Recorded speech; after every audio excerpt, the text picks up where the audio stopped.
जय हिंद दोस्तों, जय हिंद बच्चों। चैप्टर वाइज ज्योग्राफी की एमसीक्यू सीरीज चल रही है जो कि बोर्ड परीक्षा के लिए बहुत इंपॉर्टेंट है। चलिए एग्जाम फेस्टिवल का आनंद मनाते हैं और स्टार्ट करते हैं आज 7वें और 8वें चैप्टर के इंपॉर्टेंट प्रश्न। और आप भी साथ दीजिएगा और लास्ट में कमेंट बॉक्स में अपना स्कूल का नाम लिखकर अपने मार्क्स हैं वो जरूर शेयर करने हैं। आज का पहला प्रश्न है कि निम्न में से कौन सा एक तृतीयक क्रियाकलाप है भाई? खेती है, बुनाई है, व्यापार है या आखेट है? कौन सा इनमें से तृतीयक क्रियाकलाप है? तो सही उत्तर है वो है व्यापार। खेती, बुनाई, आखेट ये सब तो कौन से हैं? प्राथमिक है भाई। दूसरा प्रश्न देखिएगा, निम्न क्रियाकलापों में से कौन सा एक द्वितीयक सेक्टर का क्रियाकलाप नहीं है? इस्पात का प्रगलन यानी स्टील को गलाना, वस्त्र निर्माण, टोकरी बुनना, मछली पालन, इनमें से एक द्वितीय सेक्टर का क्रियाकलाप नहीं है, ये बताना है कौन सा नहीं है। और वो है बिल्कुल सही मछली पालन, ये प्राथमिक के लिए है भाई। अगला प्रश्न देखिएगा, तीसरा, निम्न में से कौन सा एक सेक्टर दिल्ली, मुंबई, चेन्नई और कोलकाता में सर्वाधिक रोजगार उपलब्ध करवाता है? प्राथमिक, द्वितीयक, पर्यटन या सेवा? तो सबसे ज्यादा कौन सा उपलब्ध करवाता है? सर्विस, सेवा सेक्टर, क्योंकि पर्यटन, सेवा ये तीसरे में आते हैं और उसका भी फिर क्लासिफिकेशन हो गया तो यहां पर उत्तर हो जाएगा सेवा। चौथा प्रश्न देखिएगा, वे काम जिनमें उच्च परिमाण और स्तर वाले अन्वेषण सम्मिलित होते हैं वो कहलाते हैं द्वितीयक, तृतीयक, चतुर्थक या फिर प्राथमिक? तो उच्च परिमाण और स्तर वाले अन्वेषण है वो किसमें शामिल होते हैं? बिल्कुल सही, सटीक, चतुर्थ क्रियाकलाप में ये शामिल रहते हैं। पांचवा प्रश्न है अब आपके सामने के निम्न में से कौन सा क्रियाकलाप चतुर्थ सेक्टर से संबंधित है? संगणक विनिर्माण, विश्वविद्यालय अध्यापन, कागज और कच्ची लुगदी निर्माण, पुस्तकों का मुद्रण, इनमें से कौन सा सही है? बिल्कुल सही, जब बात चतुर्थ सेक्टर से जुड़ी हुई है तो वो हो गया यूनिवर्सिटी अध्यापन, विश्वविद्यालय अध्यापन, स्कूल अध्यापन, ये सारे इसी के अंदर आ जाएंगे। देखिएगा आपको पता है दूसरा तीसरा चैप्टर, इनमें सबसे पहला काम यही करना होता है भी विभिन्न क्रियाकलापों में कौन कौन से मुख्य मुख्य चीजें आती हैं उनका ध्यान रखना जरूरी है। छठा प्रश्न है कि उच्च स्तर के निर्णय लेने और नीतियों का निर्माण करने वाले क्रियाकलाप होते हैं प्रथम, द्वितीय, तृतीयक या पंचम? तो उच्च स्तर के निर्णय लेने वाले और नीतियों के निर्माण करने वाले क्रियाकलाप पंचम यानी पांचवें प्रकार के क्रियाकलाप है वो इसमें शामिल रहते हैं। बहुत बढ़िया, बहुत बढ़िया। सातवां प्रश्न, रिक्त स्थान दिया है, पहले ने वैश्विक संचार तंत्र में वास्तव में क्रांति ला दी है, वो है इंटरनेट, रेडियो, दूरदर्शन और समाचार पत्र। सभी संचार के माध्यम है, इनमें से वैश्विक तंत्र में वैश्विक रूप से सबसे ज्यादा क्रांति लाई वो है इंटरनेट। बिल्कुल सटीक आंसर आपका। आठवां प्रश्न देखिएगा, परिवहन दूरी को किस रूप में मापा जा सकता है? परिवहन दूरी, किलोमीटर दूरी, समय दूरी, लागत दूरी या उपरोक्त सभी? तो बहुत बढ़िया बात है, परिवहन दूरी को तीनों ही तरीकों से किलोमीटर में, समय में और लागत में नापा जाता है। तो सही उत्तर हो गया उपरोक्त सभी। बहुत अच्छा प्यारा प्रश्न है आपके लिए। नौवां प्रश्न, विश्व का सबसे बड़ा और उभरता हुआ तृतीय क्रियाकलाप कौन सा है? सबसे बड़ा और उभरता हुआ, फुटकर व्यापार, थोक व्यापार, पर्यटन या संचार? तो आजकल इसके अंदर शामिल है वो है टूरिज्म, पर्यटन। पर्यटन इसका सही आंसर हो जाएगा। बहुत बढ़िया, बहुत बढ़िया। परिवहन किस प्रकार की क्रिया है? प्राथमिक, द्वितीयक, तृतीयक या चतुर्थक? तो परिवहन किसके अंदर आता है? परिवहन की बात आ जाए, व्यापार की बात आ जाए, पर्यटन की बात आ जाए, सेवाओं की बात आ जाए, किस प्रकार की क्रियाएं हैं? बिल्कुल सही, तृतीयक क्रियाकलाप है। चलिए आगे बढ़ते हैं इन्हीं प्यारे प्रश्नों को लेकर। आठवां, परिवहन और संचार से कुछ इंपॉर्टेंट प्रश्न। पार महाद्वीपीय स्टुअर्ट महामार्ग किन के मध्य से गुजरता है? पार महाद्वीपीय, जो महाद्वीप को पार कर देता है भी।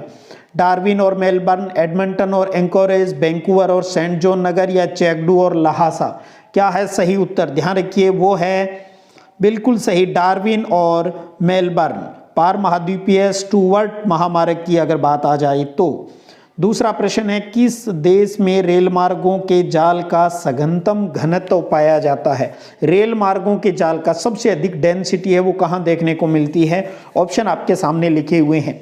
और सही उत्तर है वो है बिल्कुल सटीक यूएसए, संयुक्त राज्य अमेरिका में हमें सबसे अधिक डेंसिटी रेल मार्गों के जाल की दिखाई देती है।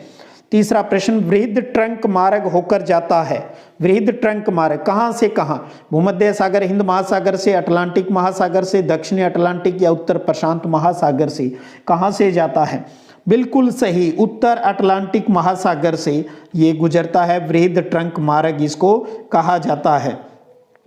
अगला प्रश्न है चौथा, क्या बिग इंच पाइपलाइन द्वारा परिवहन किया जाता है? तो अब आपके दिमाग में आ जाना चाहिए बिग इंच ये क्या है? एक पाइपलाइन है और उसके द्वारा किसका परिवहन होता है? बात पाइपलाइन की आ गई तो उत्तर अपने आप आ गया। बिल्कुल सही भाई, पेट्रोलियम, पेट्रोलियम का परिवहन इसके द्वारा किया जाता है। पांचवा प्रश्न है, चैनल टनल जोड़ता है। चैनल टनल किनके बीच है? London Berlin, Berlin Paris, Paris London, Barcelona Berlin. क्या होगा इसका सही उत्तर? बिल्कुल सही, और वो है पेरिस और लंदन, फ्रांस और ब्रिटेन, पेरिस लंदन।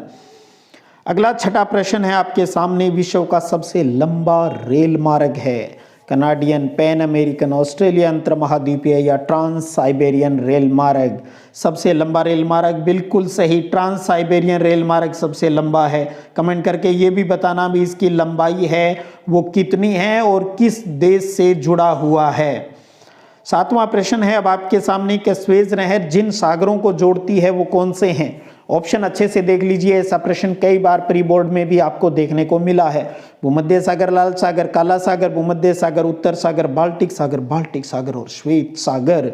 सही उत्तर है स्वेज नहर किन सागरों को जोड़ती है? तो वो है भूमध्य सागर और लाल सागर को। बहुत ही प्यारा सुपर डुपर इंपॉर्टेंट प्रश्न। आठवां है, संयुक्त राज्य अमेरिका के आंतरिक भागों को, यूएसए के आंतरिक भागों को दक्षिण में मैक्सिको की खाड़ी के साथ जोड़ने वाला जल मार्ग कौन सा है? वोल्गा, डैन्यूब, राइन या मिसिसिपी? तो सीधा उत्तर आ गया दिमाग में, बिल्कुल सही, मिसिसिपी जल मार्ग है भी, मिसिसिपी यूएसए के आंतरिक भागों को मैक्सिको की खाड़ी से जोड़ता है। नौवां प्रश्न है कि प्रथम सार्वजनिक रेल मार्ग किस वर्ष उत्तरी इंग्लैंड के स्टॉकटन और डार्लिंगटन स्थानों के मध्य प्रारंभ हुआ? दुनिया में सबसे पहले ये कहां पर स्टार्ट हुआ? वो तो क्लियर हो ही गया, इंग्लैंड, और लेकिन कब हुआ ये प्रश्न है। तो सही उत्तर बिल्कुल सही, 1825 में। अब आपको दिमाग में होना चाहिए भारत में पहली जो रेल सेवा है वो किन के बीच और कब प्रारंभ हुई और उनके बीच की दूरी कितनी है? कंपैरिजन कीजिएगा अपने आप, इंडिया वाला चैप्टर भी साथ में तैयार है, वो हो जाएगा।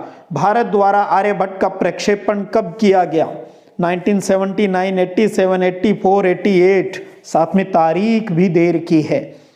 क्या है सही उत्तर? बिल्कुल सही उत्तर है 19 अप्रैल 1979 को पहला उपग्रह आर्यभट्ट है वो भेजा गया।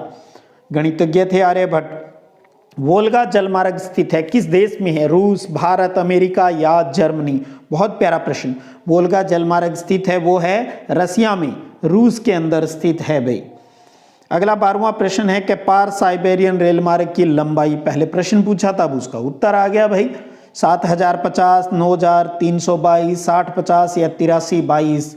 तो सही उत्तर है दुनिया का सबसे लंबा रेल मार्ग 9322 किलोमीटर, और किस देश के अंदर है? रूस के अंदर भाई।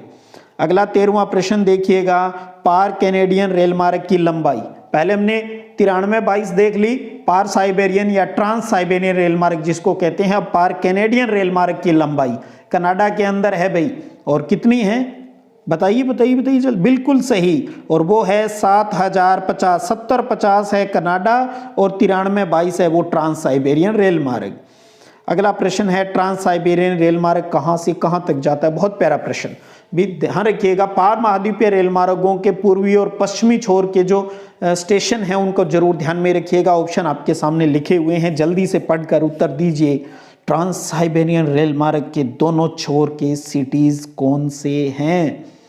कौन से हैं? बिल्कुल सही, पहला ही ऑप्शन सेंट पीटर्सबर्ग और व्लादिवोस्टॉक। सेंट पीटर्सबर्ग और व्लादिवोस्टॉक।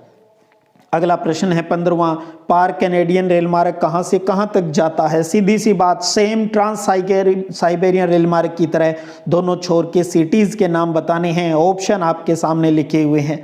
सेंट पीटर्सबर्ग से व्लादिवोस्टोक की बात की तो वो तो हो गया अपना ट्रांस साइबेरियन रेल मार्ग। अब हमें पार कैनेडियन रेल मार्ग बताना है, बिल्कुल सटीक। हैलिफैक्स से वैंकूवर तक, हैलिफैक्स से वैंकूवर तक है ये पार कैनेडियन रेल मार्ग है। अगला 16वां प्रश्न अब आपके सामने है कि स्वेज नहर जो कहाँ है, किस देश में है? मिस्र के अंदर है भी। इसका निर्माण कब किया गया? 1669, 69, 1769, 1869, 1969। बड़े ही पास पास के ऑप्शन, लेकिन पहली 2 डिजिट चेंज है भी, गौर कीजिएगा। तो स्वेज नहर का निर्माण मिस्र के अंदर कब किया गया? बिल्कुल सही, 1869 है। अगला प्रश्न है अब आपके सामने, पनामा नहर में कुल कितने जलबंधक तंत्र है? बहुत प्यारा प्रश्न है। आपको पता है स्वेज नहर में से कोई जलबंधक तंत्र नहीं होते, पनामा में है 4, 5, 6 या 7। क्या होगा सही उत्तर? बिल्कुल सही, तीसरा ऑप्शन, और उत्तर है 6 है भाई उत्तर। 18वां प्रश्न, परिवहन का तीव्रतम साधन कौन सा है जिससे हम फास्टली कहीं पहुंच सकते हैं? स्थल, जल, वायु या पाइपलाइन? क्या होगा सही? बिल्कुल सही, वायु परिवहन, एरोप्लेन, हेलीकॉप्टर। अगला प्रश्न देखिएगा, 19वां, विश्व में सर्वाधिक प्रयोग में लाए जाने वाला आंतरिक जल मार्ग कौन सा है? सबसे अधिक प्रयोग में लाए जाने वाला आंतरिक जल मार्ग कौन सा है? बहुत प्यारा प्रश्न है। उत्तर क्या होगा? राइन होगा, डेन्यूब होगा, वोल्गा होगा या मिसिसिपी? बिल्कुल सही उत्तर है राइन जल मार्ग। बहुत आनंद आ रहा है, बड़ी खुशी हो रही है। लास्ट में आप सब कमेंट बॉक्स में अपना रिजल्ट शेयर करेंगे भी। विश्व का व्यस्ततम व्यापारिक जल मार्ग कौन सा है? बीजी, व्यस्ततम यानी सबसे बीजी व्यापारिक जलमार्ग। ऑप्शन आपके सामने लिखे हुए हैं, कर दीजिए खड़ाका, कुछ खड़का धड़का, उत्तमासा अंतरीप या उत्तरी अटलांटिका, उत्तरी प्रशांत या दक्षिणी अटलांटिका? तो सही उत्तर है वो है उत्तरी अटलांटिक समुद्री मार्ग। उत्तरी अटलांटिक समुद्री मार्ग सबसे ज्यादा व्यस्ततम व्यापारिक जलमार्ग। अब आपको क्या याद आ रहा है? इसका एक नाम और भी है, इसका एक नाम और भी है, याद आ रहा होगा। क्या है इसको? एक नाम से और जाना, वृहद ट्रंक मार्ग। बहुत बहुत बढ़िया, बहुत बढ़िया, बहुत बढ़िया। 21वां प्रश्न, ऑस्ट्रेलियाई पार महाद्वीपीय रेल मार्ग कहां से कहां तक जाता है? 3 इंपॉर्टेंट रहते हैं, ट्रांस साइबेरियन, पार कैनेडियन और ऑस्ट्रेलियाई पार महाद्वीप की बात आती है तो 2 सिरों के नाम बताने हैं, मानचित्र पर भी अभ्यास करना है। ये दोनों लोकेशन कहाँ हैं? ऑप्शन आपके सामने लिखे हैं, फटाफट उत्तर आ रहे हैं। पर्थ से सिडनी तक, बहुत ही बढ़िया, बहुत ही बढ़िया। आनंद की प्राप्ति हो रही है।